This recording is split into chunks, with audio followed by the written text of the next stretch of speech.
Mazmur 91 ayat 1-16 dalam lindungan Allah. Orang yang duduk dalam lindungan yang maha tinggi dan bermalam dalam naungan yang maha kuasa akan berkata kepada Tuhan, tempat perlindunganku dan kubu pertahananku, Allahku yang kupercayai. Sungguh, Dialah yang akan melepaskan engkau dari jerat penangkap burung, dari penyakit sampar yang busuk. Dengan kepaknya, Ia akan menudungi engkau. Di bawah sayapnya, engkau akan berlindung. Kesetiaannya ialah perisai dan pagar tembok. Engkau tak usah takut terhadap kedahsyatan malam, terhadap panah yang terbang di waktu siang, terhadap penyakit sampar yang berjalan di dalam gelap, terhadap penyakit menular yang mengamuk di waktu petang. Walau 1.000 orang rebah di sisimu dan 10.000 di sebelah kananmu, tetapi itu tidak akan menimpamu. Engkau hanya menontonnya dengan matamu sendiri dan melihat pembalasan terhadap orang-orang fasik. Sebab Tuhan ialah tempat perlindunganmu, yang maha tinggi telah kau buat tempat perteduhanmu. Malapetaka tidak akan menimpa kamu, dan tulah tidak akan mendekat kepada kemahmu. Sebab malaikat-malaikatnya akan diperintahkannya kepadamu, untuk menjaga engkau di segala jalanmu. Mereka akan menatang engkau di atas tangannya, supaya kakimu jangan terantuk kepada batu. Singa dan ular tedung akan kau langkahi. Engkau akan menginjak anak singa dan ular naga. Sungguh, hatinya melekat kepadaku, maka aku akan meluputkannya. Aku akan membentenginya, sebab ia mengenal namaku. Bila ia berseru kepadaku, aku akan menjawab. Aku akan menyertai dia dalam kesesakan. Aku akan meluputkannya dan memuliakannya. Dengan panjang umur akan kukenyangkan dia, dan akan kuperlihatkan kepadanya keselamatan daripadaku.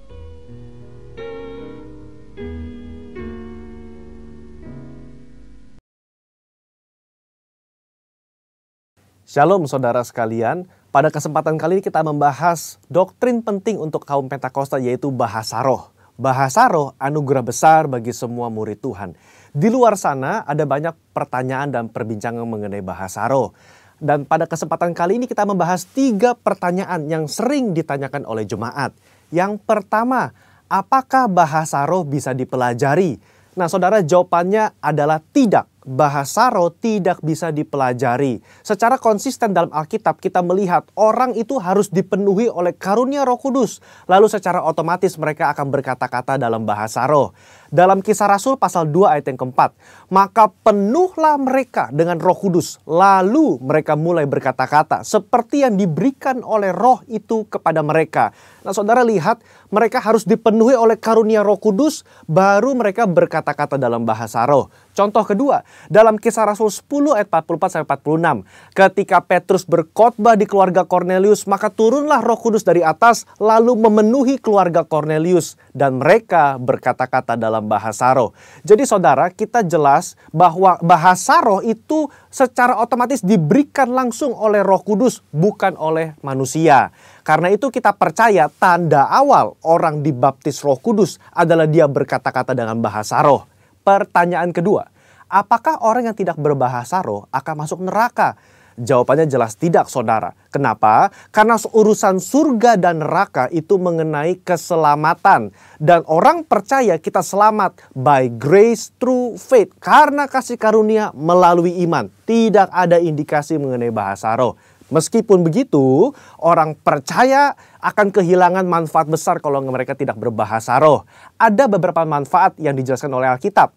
1 Korintus pasal 14 ayat yang keempat mengatakan begini. Mereka yang berbahasa roh sedang membangun dirinya sendiri. Kata membangun di situ menggunakan kata oikodomeo. Artinya seperti orang membangun tembok.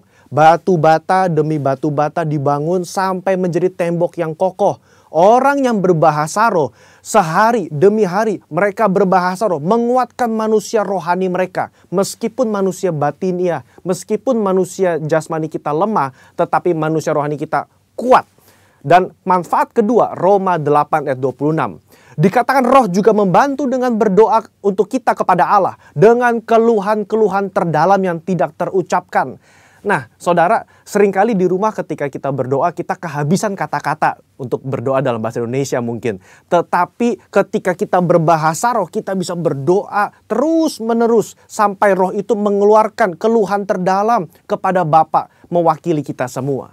Pertanyaan ketiga, apakah semua orang bisa berbahasa roh? Jawabannya adalah ya. Kita kaum Pentakosta meyakini semua orang percaya yang lahir baru yang mau mereka bisa berbahasa roh. Fondasi firman-Nya ada dalam 1 Korintus 14 ayat yang kelima. Paulus mengatakan, aku suka supaya kamu semua berkata-kata dengan bahasa roh. Bapak Ibu, ada kata-kata semua di situ yang artinya semua orang yang mau pasti bisa berbahasa roh. Itu pun keinginan Paulus selaras dengan janji Tuhan di Yoel 2 ayat 28-32. Pada hari terakhir aku akan mencurahkan rohku ke atas semua manusia. Dan janji Tuhan dalam Markus 16 ayat yang ke-17. Tanda-tanda ini akan menyertai semua orang yang percaya. Yaitu mereka akan berkata-kata dengan bahasa yang baru. Sekian, saudara dikasih Tuhan, Tuhan Yesus memberkati.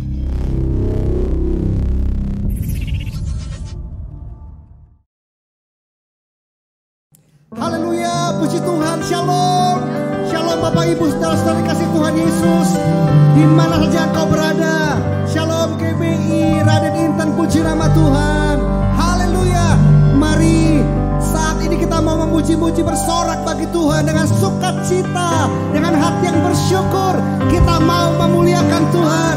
Mari berikan tepuk tangan buat Tuhan Yesus yang luar biasa.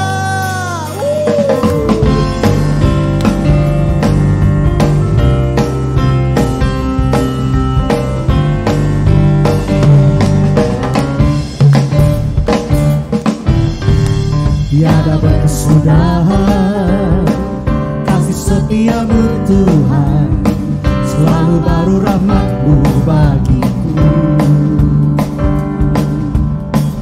Hari berganti hari, tetap kulihat kasih-Mu, tak pernah berakhir di hidupku. Tuhan Yesus baik, sungguh amat baik.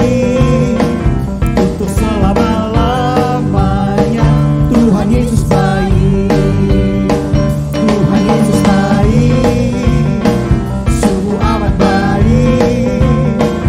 Untuk selama-lamanya Tuhan Yesus baik. Tiada berkesudahan, Tiada berkesudahan kasih setiamu Tuhan, selalu baru rahmat-Mu bagiku. hari berganti hari, Hari berganti hari, tetap kulihat kasih-Mu, tak pernah berakhir di hidupku. mari sama-sama. Tuhan Yesus baik, sungguh amat baik. Untuk selama-lamanya Tuhan Yesus baik. Tuhan Yesus, Tuhan Yesus baik, sungguh amat baik. Untuk selama-lamanya Tuhan Yesus baik. yeah. Engkau sungguh amat baik Tuhan. Yesus baik bagimu, Yesus baik bagiku. Dulu, sekarang, dan selamanya Dia sungguh baik. Yesus baik bagimu, Yesus baik bagiku.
benteng, kota benteng dan gunung batuku. Setinggi langit kasih-Mu, firman-Mu tetap selamanya, besar kasih setia-Mu bagiku. aku percaya dalam hidupku. Aku percaya Kau pegang tanganku. Meskipun badai menerpa, Yesus Kau selalu beserta. Mujizat itu nyata di hidupku.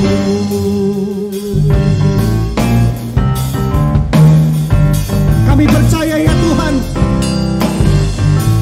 Engkau Allah satu-satunya bagi kami. Mari angkat tanganmu di hadapan Tuhan. Aku percaya janji-Mu dalam hidupku.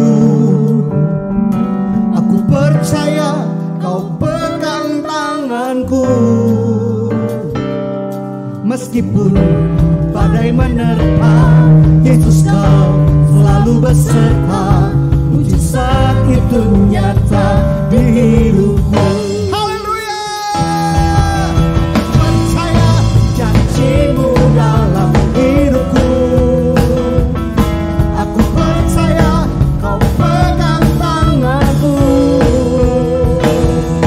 Meskipun badai menerpa, Yesus Kau selalu beserta. Mujizat itu nyata di hidupku.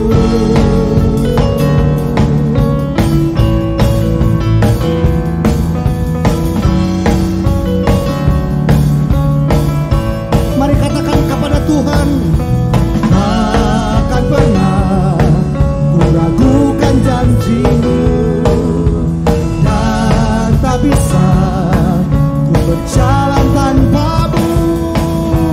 Takkan pernah ku ragukan kasih-Mu, dan tak bisa ku berjalan tanpa-Mu. Oh, haleluya. Terima kasih Tuhan Yesus. Engkau sudah membuktikan kesetiaan-Mu di sepanjang tahun ini buat kami. Kalau kami ada di minggu terakhir Tuhan, terima kasih buat kasih setia-Mu Tuhan. Terima kasih buat setiap janji-Mu di tengah-tengah situasi kondisi kami saat ini. Engkau tetap membuktikannya buat kami Tuhan. Sebab itu kami berkata Engkau yang menjadi sahabat kami Tuhan. Terima kasih Bapa yang baik. Terima kasih Tuhan Yesus. Yesus, Kaulah sahabatku. Yesus, Kaulah Tuhanku. Yesus, Kaulah segalanya bagiku. Mari sama-sama katakan, Yesus, Kaulah sahabatku. Yesus, Kaulah sahabatku. Yesus, Kaulah Tuhanku. Yesus, Kaulah segalanya bagiku. Jikalau aku dalam kesesakan, Kala aku dalam kesesakan, di saat aku dalam kebimbangan, ketika aku putus pengharapan, ku tahu pasti Kaulah penolong. Kau hiburkan Hatiku, Kau kuatkan jiwaku, Kau beriku kemenangan. Yesus, Kau benteng dalam hidupku.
benteng dalam Kau hiburkan, Kau hiburkan hatiku, Kau kuatkan jiwaku, Kau beriku kemenangan. Yesus, Kau benteng dalam hidupku. Mari sembah Dia, mari sembah Dia, Bapak Ibu Saudara yang di rumah-rumah, dimanapun Anda berada, sama-sama kita menyembah Tuhan kita, sama-sama kita berseru, sama-sama kita berharap kepada Tuhan Allah kita, sebab hanya Dia yang mencari kekuatan kita, hanya Dia yang menghiburkan hati kita, hanya Dia yang menjamah, memubahkan, memberkati setiap kita.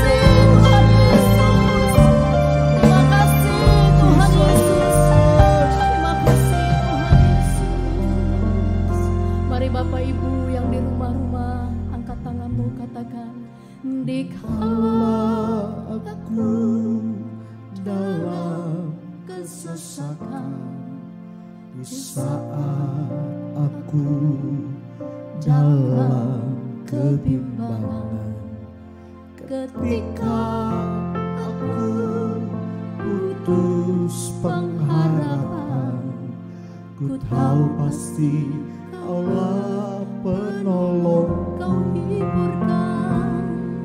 Kau hiburkan hatiku, hiburkan hati kuatkan jiwaku, kuatkan setiap Kau jiwa, beriku kemenangan. bagi umatmu. Kau benteng dalam hidupku. Kau hiburkan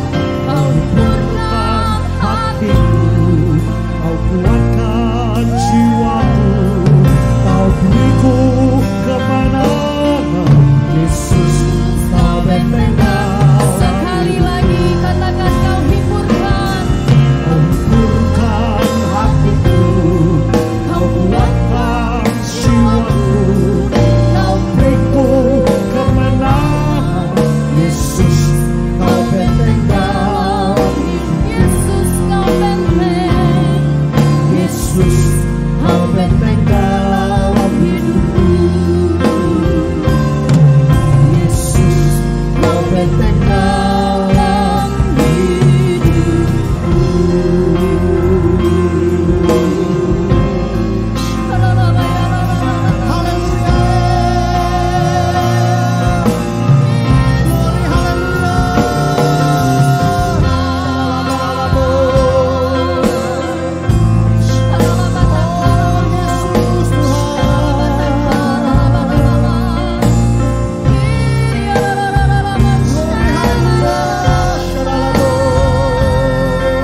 duduk di tahta. Aku muliakan dan ku agungkan, Kau layak disembah.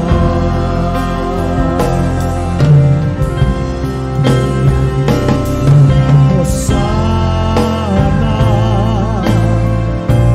bagi Rajaku yang duduk di tahta. Aku muliakan dan ku agungkan, Kau layak disembah. Ku nyanyi Hosana bagi Rajaku yang duduk di tahta. Aku muliakan dan ku agungkan, Kau layak disembah. Ku agungkan Yesus Raja. Dia berkuasa dan layak disembah. Sekali lagi ku agungkan. Ku agungkan Yesus Raja. Ku berkuasa, Kau layak disembah.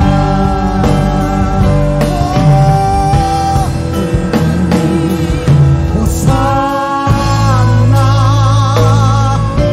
bagi Rajaku yang duduk di tahta.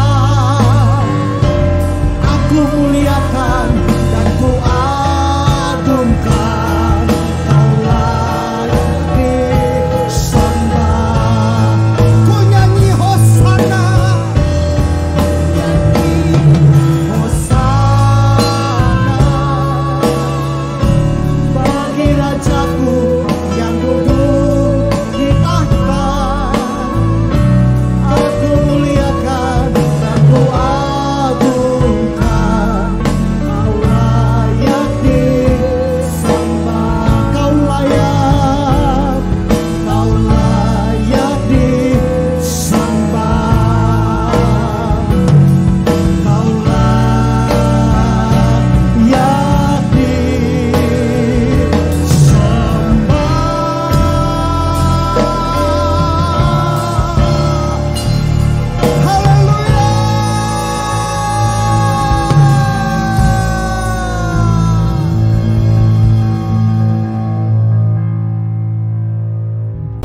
Shalom Bapak Ibu Saudara-saudari yang saya kasih dalam Tuhan, khususnya jemaat GBI Radin Inten yang saya kasihi.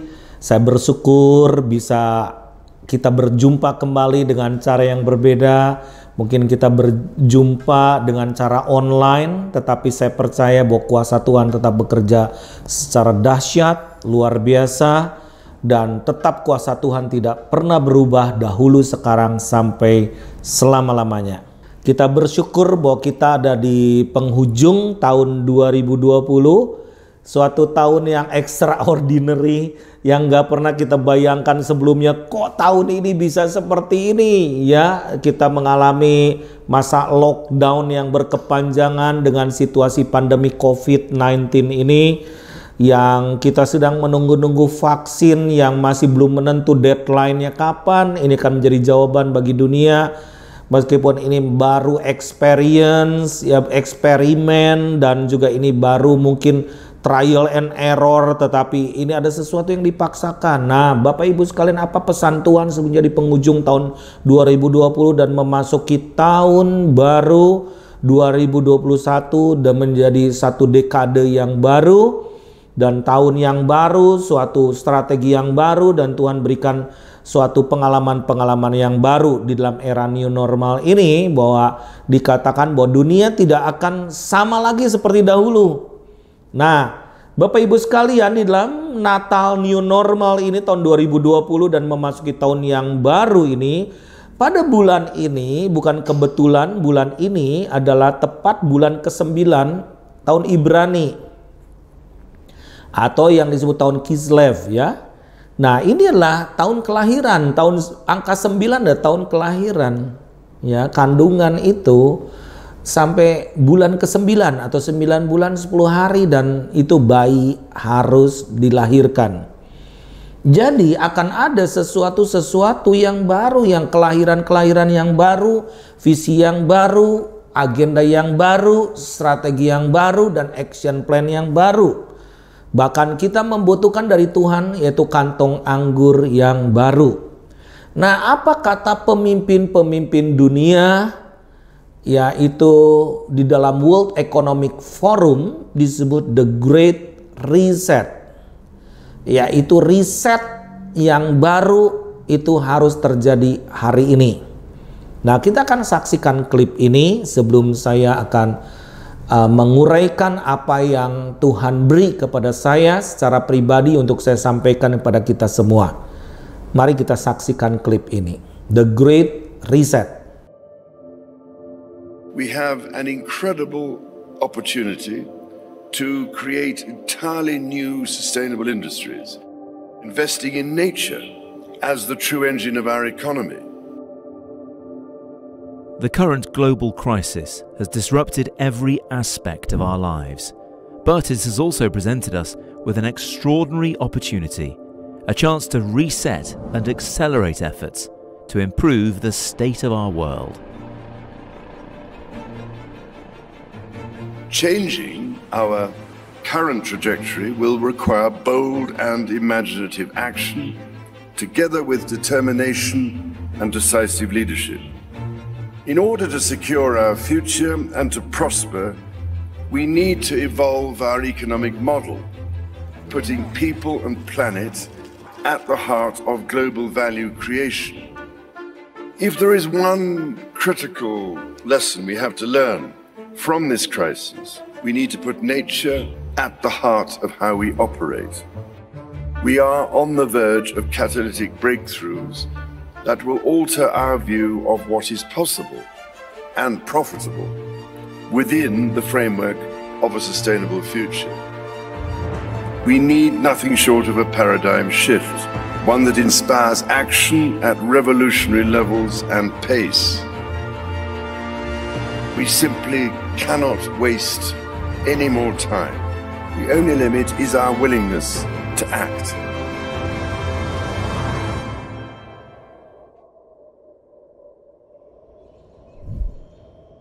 And the time to act is now.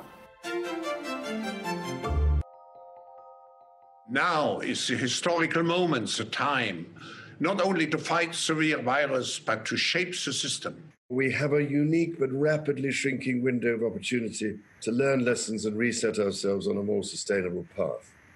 It is an opportunity we have never had before and may never have again.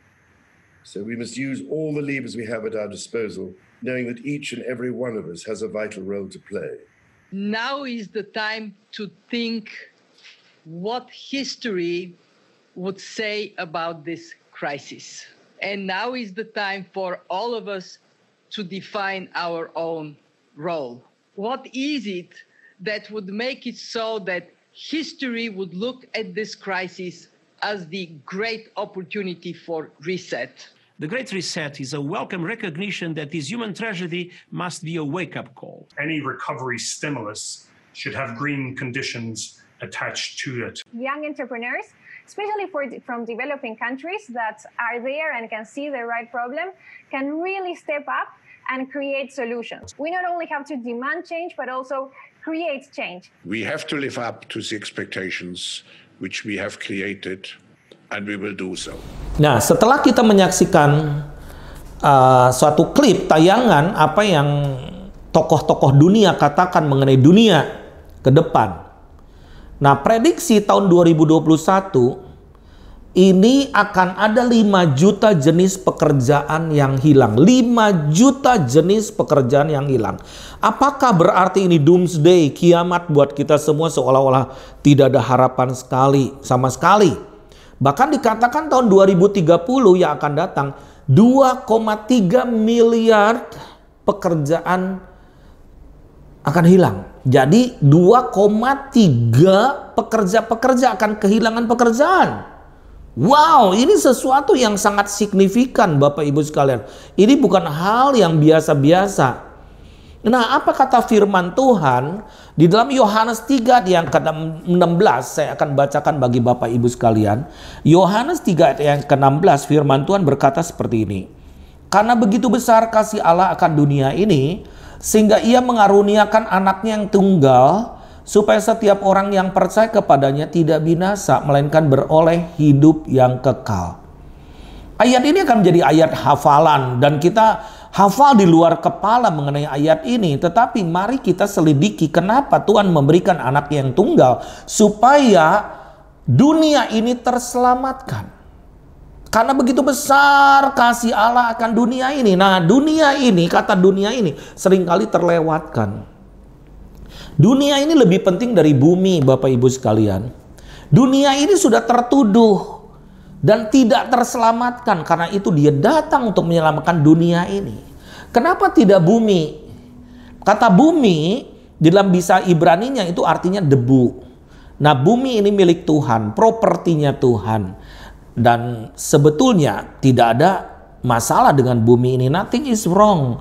Tetapi kalau kita lihat dunia ini dengan satu kata namanya kosmos, yaitu sistem pemerintahan dan kuasa untuk mempengaruhi dan sistem yang berdampak.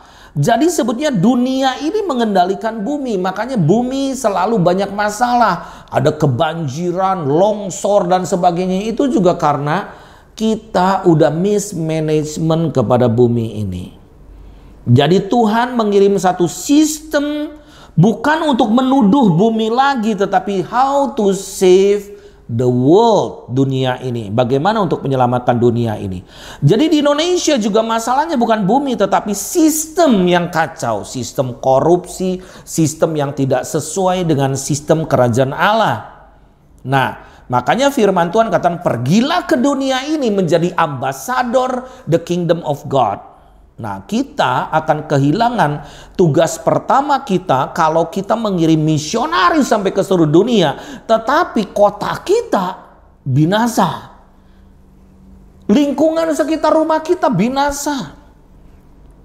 Di dalam firman Tuhan sebetulnya kalau kita kaji, ini ada satu sistem pemerintahan dunia sekarang terbagi dalam 12 dunia on earth di bumi ini, yaitu politik, pemerintahan, hukum legislasi, ekonomi, budaya, masyarakat sosial, kehidupan sosial, seni dan hiburan, pendidikan, medika dan kesehatan. Wow, ini satu dunia yang luar biasa. Apalagi zaman COVID, after COVID juga, ini akan menjadi satu tolok ukur keberhasilan bagaimana satu negara bisa menghandle medika dan kesehatan ini. Lalu bisnis dan agama, you have to be very careful karena agama akan menjadi tunggangan daripada antikris ke depan.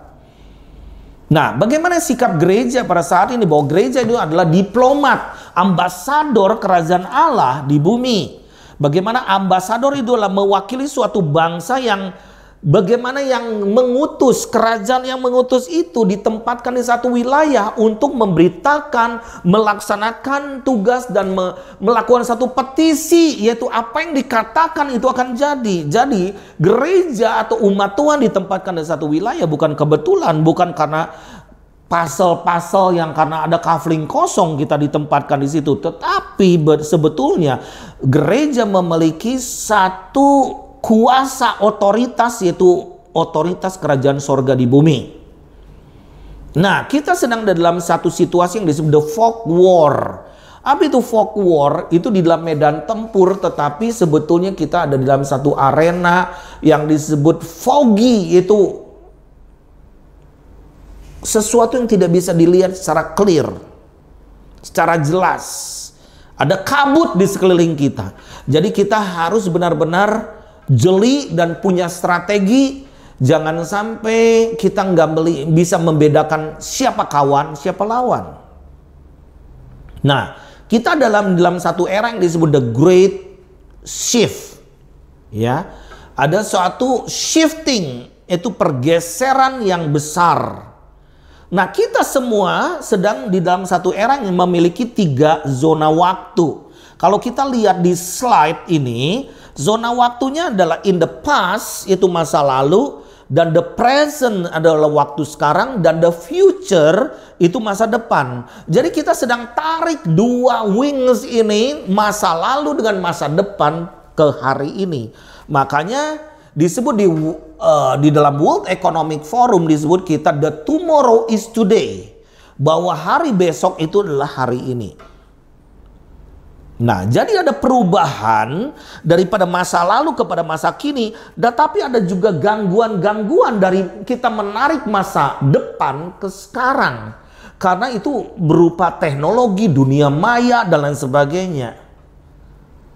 Nah, apa yang sebetulnya inovasi-inovasi yang mengganggu di dalam slide yang kedua ini, yaitu kita harus bisa berinovasi, membuat masa lalu dan masa sekarang mengubah menjadi masa depan yang dirubah menjadi hari ini. Jangan bingung Bapak Ibu sekalian. Jangan bingung. Kita sedang dalam era teknologi yang disebut revolusi 4.0. Semua Internet of Things. Jadi semua serba komputer. Bahkan robot nanti bisa lebih dipakai daripada manusia. Karena robot itu adalah dia artificial intelligence, dan di mana big data dia ada di situ, dan di mana semua informasi itu ada di dalam dia. Menanyakan apapun bisa, dia lebih smart, lebih pandai, lebih cerdas daripada manusia.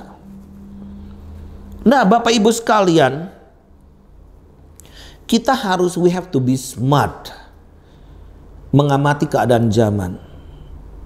Ya, apa yang akan terjadi, dan Tuhan kita adalah Tuhan yang Maha Tahu. Dia Tuhan yang tahu masa dahulu, masa sekarang, dan masa ke depan. Dia Alfa dan Omega. Ada 6 jebakan yang kita harus hati-hati. 6 jebakan yang mempengaruhi gaya hidup kita pada saat ini, yang membuat kita tidak akan berhasil ke depan, bahkan tidak mengetahui strategi-strategi Tuhan ke depan. Di dalam slide ini kita lihat jebakan yang pertama adalah berpuas diri. Ini berbahaya sekali ketika kita merasa sukses di dalam hidup kita dan merasa bahwa kita sudah feeling okay. Dan ini merupakan satu zona nyaman yang super berbahaya.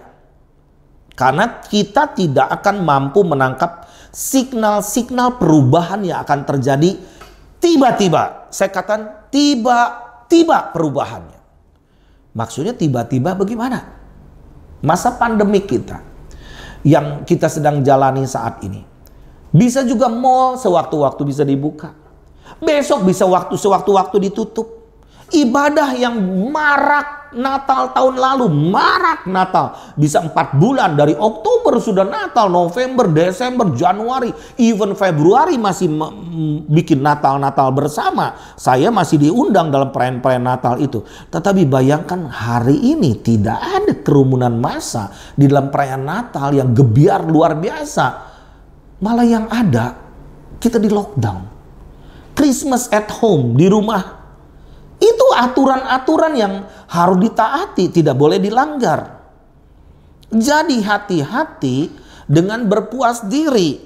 Jadi kita merasa di puncak, ini adalah perangkap juga buat kita. Keberhasilan masa lalu tidak akan menjadi jaminan untuk masa depan kita bisa lebih berhasil. Perubahan bisa terjadi sewaktu-waktu. Jadi hati-hati berpuas diri atau merasa di puncak, itu adalah salah satu jebakan. Yang kedua, kita lihat ada kompetensi. Kompetensi itu apa? Kompetensi itulah kecakapan, kemampuan, kewenangan. Kompetensi yang berhasil mendatangkan keberhasilan sampai hari ini tidak merupakan jaminan kita akan berhasil ke depan. Semua orang punya kompetensi. Tetapi kita harus berharap kepada Tuhan. Hikmat Tuhan. Strategi-strategi Tuhan. Bapak Ibu sekalian, merasa di puncak itu super berbahaya. Makanya kita harus tetap rendah hati dan low profile seperti Kristus. Standarnya adalah Kristus. Bagaimana dia merendahkan diri. Sebagai Allah mau merendahkan diri. Bahkan Natal itu adalah kesederhanaan. Natal adalah dari satu kata natus. Kelahiran. Kelahiran Yesus di Bethlehem. Tidak gebiar, tidak pesta pora, tetapi di satu kandang yang disebut kataluma atau satu hotel yang begitu sederhana. Dan di kandang binatang itu tempat di mana binatang itu minum air di situ. Di situ Yesus lahir. Tetapi ada bintang terang di atas kandang itu, di atas kota Bethlehem, kota kecil itu. Nah, Bapak Ibu sekalian, Yesus lahir sederhana, tetapi memberikan dampak, menyelamatkan seluruh dunia bagi setiap orang yang berkenan di hadapannya. Ada satu perusahaan yang begitu besar, yaitu VOC. Kita tahu sebagai orang Indonesia, VOC ini adalah satu kongsi perdagangan daripada para pedagang-pedagang besar yang memiliki hak untuk membeli dan monopoli rempah-rempah dan perdagangan di Indonesia atau disebut Nusantara ini. Lahir tanggal 20 Maret tahun 1602. VOC ini pedagang raksasa yang luar biasa. Kayanya minta ampun. Dia memiliki kapal 4.875 kapal laut dengan tenaga dorong daripada angin. Dan dengan kapal yang banyak ini pernah mengangkut 882.412 orang antar benua zaman dulu, bayangkan. Tetapi satu saat perusahaan ini kandas. Kenapa? Ada teknologi baru dalam revolusi industri. Pada tahun 1799 ketika Inggris atau suatu penemuan revolusi industri dari perusahaan raksasa yang disebut EIC itu menciptakan mesin dengan tenaga dorong uap, mesin uap.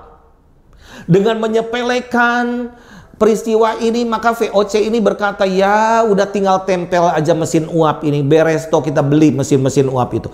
Ternyata ketika ditempel di lambung kapal itu banyak yang oleng kapal ini.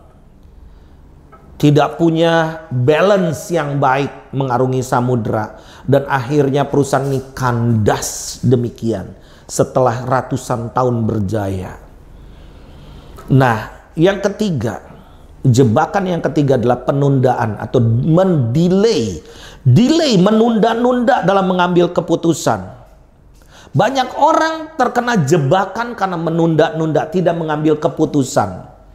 Nah, Warren Buffett mengatakan seperti ini, kalau Anda jatuh dalam sebuah lubang, cara terbaik yang bisa Anda lakukan adalah dengan minimal berhenti menggali tanahnya, supaya tidak terperosok lebih lanjut lagi dan kita terkubur di dalam lubang itu. Wow, saat Bapak Ibu sekalian, segala sesuatu yang kita lakukan belum tentu itu dari Tuhan. Kita harus evaluasi diri dan kita harus melihat apakah ini efektif atau produktif. Yang keempat, jebakannya adalah blame trap. Apa itu? Blame trap itu menyalahkan orang lain dengan situasi seperti ini. Menyalahkan ini, tim kerja kita yang salah, teman kita yang salah, istri kita yang salah, suami kita yang salah, orang tua atau anak-anak kita yang salah. Mencari-cari kesalahan orang lain. Dan atau dia mencari siapa yang harus disalahkan. Kambing hitamnya siapa dengan peristiwa seperti ini. Bapak Ibu sekalian, ini situasinya memang seperti ini. Saat terbaik pada saat inilah mengevaluasi diri. Membangun teamwork dengan kekuatan-kekuatan yang dipersatukan. Karena kita tahu bahwa setiap orang punya pasal-pasal kekuatan dan kelemahan. Jadi hati-hati dengan jebakan menyalahkan orang lain. Yang kelima, Jebakannya tidak pernah mau berinovasi. Tidak berinovasi. Kita merasa diri sudah kreatif. Kita merasa diri sudah pintar. Padahal kekuatan kita hanya kecil saja. Kita menghitung-hitung kekuatan kita, tetapi kita tidak bisa berinovasi. Bahwa setiap orang itu harus bisa berinovasi. Roh Kudus adalah roh kreativitas, bisa mengkreativitas sesuatu yang baru yang tidak pernah kita pikirkan sebelumnya. Jebakan yang berikut yang keenam adalah Lone Ranger is dead. Itu istilah. Apa artinya? Superman is dead. Jadi tidak ada lagi orang super, merasa dirinya hebat, tidak mau berkolaborasi. Jadi ada orang yang ketika dia butuh dia datang, tetapi ketika dia sukses dia sendiri. Enggak ada sifatnya gitu. Di dalam dunia kerja pada saat ini, era sekarang namanya win-win solution. Enggak ada kamu rugi aku untung, enggak ada. Kamu rugi aku rugi, kamu untung aku untung, bersama-sama. Jadi sifat yang Tuhan berikan kepada kita adalah menjadi pemenang. Tetapi dalam cara bekerja kita ini gotong royong seperti penjala. Makanya Tuhan jadikan kita bukan jadi pemancing jiwa, tapi penjala jiwa. Dan sifat penjala adalah melakukan secara bersama-sama. Jadi apa yang harus kita lakukan pada saat-saat ini dalam situasi folk war dan segala sesuatu seperti membingungkan, tidak ada kepastian, seolah-olah tidak ada masa depan. Go back. Go back now. Saat ini kembali. Kembali dari apa? Yang pertama, kembali kepada kasih yang mula-mula. Standarnya tetap firman Tuhan. Jangan nyari standar-standar orang.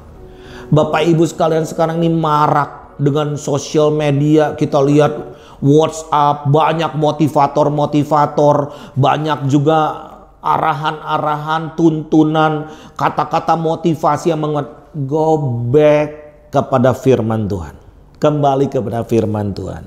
Kembali kepada kasih yang mula-mula. Dan ini adalah pondasi. Tidak ada ini kita akan tergoncangkan. Firman Tuhan adalah ini hukum kerajaan yang tidak pernah tergoncangkan, Bapak Ibu sekalian. Firman Tuhan di dalam Roma 14 ayat 8, firman Tuhan berkata begini. Jika aku hidup untuk Tuhan. Dan jika aku mati untuk Tuhan. Jadi baik hidup ataupun mati, aku adalah milik Tuhan. Jadi no worries, tidak ada ketakutan sama sekali. Bahwa alam maut itu sudah dikalahkan, kata firman Tuhan. Jadi bagaimana fondasi hidup kita? Apakah kita tetap beribadah kepada Tuhan atau kita nonton ibadah dengan live streaming? Mari ketika kita berdoa di dalam melalui Zoom, kita nih bukan nonton orang yang berdoa, kita sedang berdoa kepada Tuhan. Ketika kita beribadah bukan nonton orang yang beribadah, kita sedang beribadah kepada Tuhan. Beribadah itu membawa korban. Apa artinya? Membawa korban bukan sekedar korban persembahan uang, tetapi korban itu hidup kita dipersembahkan kepada Tuhan. Kalau pondasi kita rapuh, we have to be very careful. Kita akan membangun di satu pondasi yang keropos. Saya mau berikan ilustrasi Bapak Ibu sekalian. Kalau kita pergi ke masuk Jakarta, kita banyak orang melalui pintu gerbang namanya Cawang. Itu pintu gerbang timur ya, wilayah Jakarta.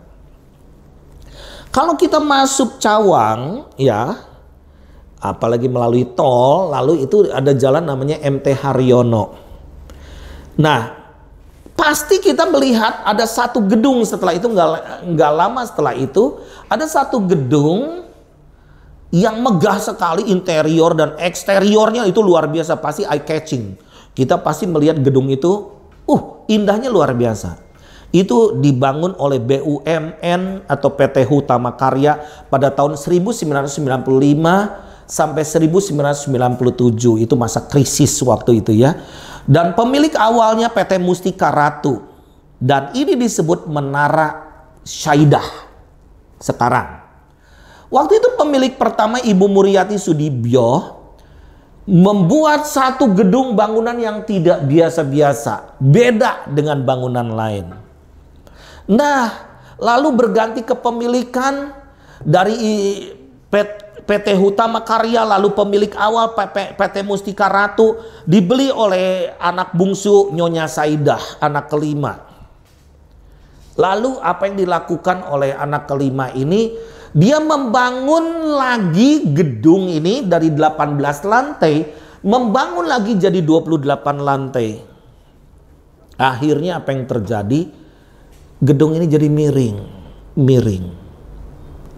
Nah, para penghuni di situ ngeri juga kalau tinggal di situ di gedung yang miring. Anda mau tinggal di gedung yang miring? Nah, berarti ada something is wrong dengan pondasi. Akhirnya semua pemilik gedung itu keluar, penghuni gedung itu keluar dari gedung itu, dan ini gedung yang indah tapi tidak berpenghuni. Kenapa? Karena pondasinya tidak kuat, miring. Nah, Bapak Ibu sekalian, we have to go back. Kembali kepada kasih yang mula-mula. Kalau kita sudah mengalami kemiringan, mungkin ada rasa takut, rasa gelisah, masa depan yang tidak menentu, rasanya gelap masa depan. Go back now. Sekarang kembali kepada kasih yang mula-mula. Ada janji-janji firman Tuhan di sini, dan janjinya tidak pernah aus oleh karena keadaan zaman. Yang kedua, go back apa? Kembali kepada rencana semula, original plan. Apa rencana semula daripada firman Tuhan? Kita dipanggil untuk memuridkan bangsa, amanat agung, bukan sekedar ayat hafalan. Di dalam Matius 28 ayat 18 sampai 20, Yesus mendekati mereka dan berkata, kepadaku telah diberikan segala kuasa di sorga dan di bumi. Karena itu pergilah, jadikanlah semua bangsa muridku, dan baptislah mereka dalam nama Bapa dan Anak dan Roh Kudus, dan ajarlah mereka melakukan segala sesuatu yang telah kuperintahkan kepadamu. Dan ketahuilah aku menyertai kamu senantiasa sampai kepada akhir zaman. Kita ada hidup di mana? Akhir zaman. Apakah kita sedang hidup di penghujung akhir zaman? Tuhan katakan, I will be with you senantiasa sampai kepada akhir zaman. I never leave you alone. Tuhan katakan, aku tidak pernah akan meninggalkan kamu sendirian. Tapi Tuhan punya rencana. Bukan kita menjadi orang yang survive melewati kesulitan demi kesulitan, lembah corona, lembah kekelaman, lembah kematian, dan kita survive, kita masih hidup. Bukan. Ada tugas amanat yang disebut yang amanat paling agung, memuridkan bangsa. Yang ketiga, go back kepada apa? Go back, kembali kepada otoritas kerajaan. Apa itu? Take dominion. Kita menguasai, bukan dikuasai. Menguasai dengan cara apa? Bapak Ibu sekalian, kita seringkali sibuk melakukan ini, melakukan itu. Ketika kita kebentur-bentur, kita datang kepada Tuhan, Tuhan kenapa hidup ini jadi begini? Pertanyaannya kembali evaluasi diri, apakah Tuhan suruh kita melakukan itu? Sibuk belum tentu efektif. Work smart, not only work hard. Work hard and smart dibarengi oleh smart, bijaksana, dan juga hikmat dari Tuhan. Nah, Bapak Ibu sekalian, ada perusahaan yang berjaya pada saat ini, yaitu perusahaan sepatu yang disebut Nike. Mungkin setiap kita pernah punya sepatu Nike, dan mungkin di rumah juga kita punya namanya sepatu dengan merek Nike. Kenapa dia bisa berjaya sampai masa pandemik seperti ini? Apalagi pandemik, orang lagi butuh peralatan olahraga kan? Ketika tahun 2012 yang lalu, perusahaan ini membeli teknologi wearable device, namanya The Full Band. Apa itu? Itu jam tangan canggih, digital, tapi bisa untuk fitness. Bisa mengukur langkah kaki, pembakaran kalori, detak jantung, stres atau tidak, bisa ketahuan dari jam itu. Orang pikir aneh ketika beberapa tahun yang lalu pakai gini. Emang kita stres? Emang kita gitu, harus begitu, langkah kaki harus diukur dan sebagainya. Sekarang baru kebukti bahwa kesehatan tuh mahal harganya. Jadi dia menciptakan ekosistem bagi pemakainya, bahwa dia bergantung kepada alat itu. Dan sampai hari ini dia dalam masa pandemik bisa menjual 100 juta unit produk daripada ini. Wow, Bapak Ibu sekalian, kalau dunia bisa mengetahui what will be the next, bagaimana dengan kita? Kembali kepada otoritas kerajaan. Dan firman Tuhan katakan di dalam Matius 16 ayat 18 dan 19, dan aku pun berkata kepadamu, engkau adalah Petrus, dan di atas batu karang ini, Petros, batu karang itu kan meskipun ada banjir, ada gempa, tetap aja batu karang, tidak pernah tergoyangkan.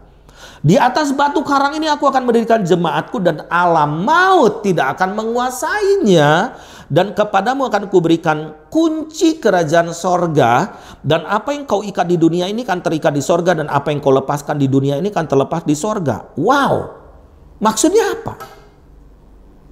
Teguh berdiri. Kerajaan boleh tergoncangkan, perusahaan-perusahaan boleh bangkrut, bahkan negara-negara boleh kolaps. Tetapi kerajaan Allah tidak pernah bangkrut. Kerajaan Allah tidak pernah krisis. Kerajaan Allah tidak ada penyakit. Kerajaan Allah ada joy, ada sukacita, ada damai sejahtera. Yesus berkata, tidak ada pengajaran agama manapun ada punya jaminan yang begitu luar biasa. Dan akulah Tuhan Allahmu, kata Tuhan. Dan aku ini berbicara mengenai the presence. The presence itu hari ini, the past zaman dulu, and the future. Akulah ini 3 zaman. Dahulu, sekarang, selama-lamanya. Dan Yesus berkata, akulah kebangkitan dan hidup, di dalam Yohanes 11 ayat 25. Akulah kebangkitan dan hidup, barang siapa percaya kepadaku, ia akan hidup walaupun ia sudah mati. Wow. Berarti ini dunia akhirat jaminannya. Dan Yesus berkata, akulah terang dunia. Sekarang dunia mengalami kegelapan, di lockdown dan sebagainya. Tentunya kita harus memakai prokes 3M itu, memakai masker, menjaga jarak, mencuci tangan sesering mungkin. Tetapi ada vaksin cinta kasih daripada Yesus yang berkata di tengah kegelapan terang itu akan bangkit. Di dalam Yesaya 60 ayat 1 dan 2. Bumi akan penuh dengan kegelapan. Bangsa akan dipenuhi dengan kegelapan. Tetapi terang Tuhan itu akan terbit atasmu. Dan Yesus berkata, akulah, I am the light of the world. Akulah terang dunia ini. Barang siapa mengikut aku, ia tidak akan berjalan dalam kegelapan, melainkan ia akan mempunyai terang hidup. Dan yang ketiga, Yesus berkata, akulah pintu. Bapak Ibu sekalian, barang siapa masuk melalui aku, ia akan selamat. Ia akan masuk dan keluar dan menemukan padang rumput. Saya katakan begini, semua boleh di lockdown, tetapi Injil ini tidak dapat dikunci, tidak dapat dibelenggu oleh apapun. Kabar baik harus diberitakan. Anda bisa melalui WhatsApp, video call, mungkin voice notes, atau apapun, melalui viral, melalui YouTube. Anda bisa memberikan kabar baik sementara orang lagi stres, orang lagi mau frustasi, mungkin banyak orang lagi mau berniat bunuh diri. Anda bisa memberitakan kabar baik kepada setiap orang. Dan Anda katakan masih ada harapan, masih ada masa depan. Karena firman Tuhan di dalam Yohanes 14 ayat 6 dikatakan, akulah jalan, kebenaran, dan hidup. Wow. Tidak ada seorang pun yang datang kepada Bapa kalau tidak melalui aku. I am the one, I am the way, I am the light, I am the life. Dan sangat luar biasanya, Yesus mengatakan di dalam Wahyu 22 ayat 13, Tuhan yang kita sembah bukan Tuhan yang sudah mati, bukan Tuhan yang sudah almarhum. Dia katakan, aku adalah Alfa dan Omega, yang pertama dan yang terkemudian, yang awal dan yang akhir. Jadi Tuhan punya strategi. Zaman dulu bisa ke sini, zaman ke depan masih bisa ke sini, tetapi strategi Allah tetap jitu. Kenapa Daud bisa mengalahkan Goliat hanya pakai batu licin, dan 5 batu licin, batu pertama bisa merobohkan Goliat. Goliat apa yang ada di depan kita? Kita masih punya batu licin. Goliat tidak pernah belajar mengenai senjata batu licin ini. Karena batu licin ini mengandung otoritas, align dengan sorga. Bapak Ibu sekalian, kita punya spirit seperti Daud, di mana roh Allah itu ada di dalam diri kita. Dan kita punya spirit lebih dari pemenang, roh Kristus ada di dalam diri kita. Dan iman di dalam kita bisa mengalahkan dunia. Dunia sebesar apa Goliatnya, gunung sebesar apa bisa beranjak. Dan tetapi roh Tuhan itu ada pada kita. Immanuel, Raja Damai itu sudah datang. Dan Raja Damai itu tinggal di dalam hidup kita, di dalam hati kita. Apapun situasi kita Bapak Ibu sekalian, Anda yang ada di rumah-rumah, di kantor atau dimanapun yang mendengar berita ini, Shalom itu mau tinggal di dalam diri kita. Shalom itu ada di rumah kita. Dia sudah mati di atas kayu salib, dia sudah lahir dan sudah mati dan sudah bangkit, dan dia akan datang kembali menjemput kita di awan-awan. Oh Bapak Ibu sekalian, Maranatha, ini the time has come. Waktunya sangat singkat, biar kita menjadi 5 gadis yang berjaga-jaga. The smart girls, ya, 5 gadis yang smart, pintar, menjaga supaya minyak itu terus ada dalam hidup kita. Mari kita berdoa. Bapa Sorgawi yang penuh kasih, yang kami kenal di dalam nama Tuhan Yesus, kami mensyukuri bahwa kami bisa melewati semua lembah ini. Bahkan kami ada di penghujung tahun 2020 dan kami percaya janji Tuhan bahwa kami akan melewati segala sesuatu dan kami lebih dari pemenang. Kalau ada beberapa di antara kami yang mungkin kami menderita sakit, penyakit, atau mungkin terpapar COVID sekalipun, ada joy, ada vaksin cinta kasih Tuhan Yesus turun atas hidup mereka. Ada sukacita. Dan vaksin akan menimbulkan imun di dalam diri mereka. Sakit apapun, kanker, ginjal, jantung, rematik, asam urat, atau stroke sekalipun, Tuhan ada joy, dan itu akan memberikan kesembuhan di dalam hidup mereka. Dan kami percaya kuasa darah Yesus sanggup menyembuhkan. Kalau mereka yang mengalami kegelapan, tidak ada harapan, akan masa depan yang begitu suram, bahkan mungkin pekerjaan-pekerjaan akan hilang, don't worry. Shifting, ada satu shifting, ada satu pergeseran, kau akan memberikan harapan. Kalau ada pintu-pintu yang tertutup, kau sanggup membuka pintu yang tertutup itu terbuka bagi kami semua. Kami punya modal iman, dan iman itu adalah satu tindakan percaya. Just believe. Kiranya berkat sorgawi turun atas anak-anakmu, atas hamba-hambamu, atas setiap umatmu yang percaya dimanapun mereka berada. Ada sukacita, ada damai sejahtera, ada kemenangan demi kemenangan di dalam rumah mereka. Terima kasih Tuhan, di dalam nama Yesus kami berdoa dan bersyukur. Haleluya. Amin. Kiranya Tuhan Yesus Immanuel memberkati kita, menyertai kita sampai ke akhir zaman. God bless. Shalom Bapak Ibu yang dikasihi Tuhan. Baru saja kita dikuatkan dan dikenyangkan oleh firman Tuhan yang telah disampaikan oleh hambanya. Kiranya firman yang sudah kita dengar menguatkan kita, memberdayakan hidup kita, dan membuat kita terus kokoh berdiri menghadapi apapun juga. Sebelum kita akhiri ibadah kita hari ini, mari sama-sama saya ajak setiap kita memperkatakan definisi atau pengertian dari Pentakosta ketiga. Dengan suara yang keras, kita akan berkatakan bersama-sama. 2, 3. Pentakosta ketiga adalah pencurahan Roh Kudus yang dahsyat di zaman now, melebihi yang terjadi di Azusa Street.